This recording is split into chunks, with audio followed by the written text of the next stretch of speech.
இங்க ஒரு சோல்ஜர் அவனோட சிகரெட்ட பத்த வச்சு அத அவன் விரலுக்கு நடுவுல வச்சுக்கிட்டு மெதுவா ட்ரென்ச்சுக்கு மேல கைய காட்டுறான். உடனே எனிமி ஸ்னைப்பர் அந்த வெளிச்சத்தை வச்சு இவனை ஸ்பாட் பண்ணி இவனோட கையிலேயே ஷூட் பண்ணிடுறான். இப்ப மத்த சோல்ஜர்ஸ்லாம் இவனுக்கு அடிபட்டதுனால ஆறுதல் சொல்லுவாங்கன்னு பார்த்தா எல்லாம் இவனுக்கு வாழ்த்துக்கள் சொல்லிக்கிட்டு இருக்காங்க.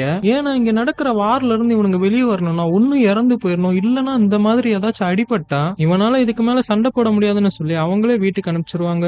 இப்போ இந்த மாதிரி நிறைய சோல்ஜர்ஸ் தன்னைத்தானே ஷூட் பண்ணிக்கிட்டும் கொதிக்கிற பேரல்ல கைய வச்சும் அவங்களே காயப்படுத்திக்கிட்டு வீட்டுக்கு போகலான்னு பாக்குறாங்க. ஆனா இதே மாதிரி நிறைய பேருக்கு காயம் ஏற்பட்டது இது இவங்களாவே ஏற்படுத்திக்கிட்ட காயம்ங்கிறத கண்டுபிடிச்சு இவங்க ஆபீசர்ஸ் கிட்ட போய் ரிப்போர்ட் பண்ணிடுறாங்க. அப்போ இதுக்கப்புறமும் யாரும் இவங்கள மாதிரி பண்ணக்கூடாது அப்படின்னு பனிஷ்மெண்ட்டை ட்ரென்ச்சை தாண்டி நோமேன்ஸ் லேண்டுக்கு அனுப்பிச்சு விட்டுறாங்க. ஆக்சுவலா நோமேன்ஸ் லேண்டுக்கு போன யாருமே இது வரைக்கும் உயிரோட திரும்பி இருக்க மாட்டாங்க.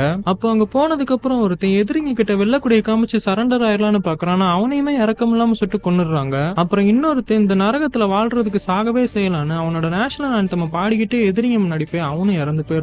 இந்த மாதிரி வாரே இல்லாத ஒரு உலகத்துல நம்ம வாழணும்னா என்ன பண்ணணும்னு மறக்காம கமெண்ட் பண்ணிட்டு போங்க.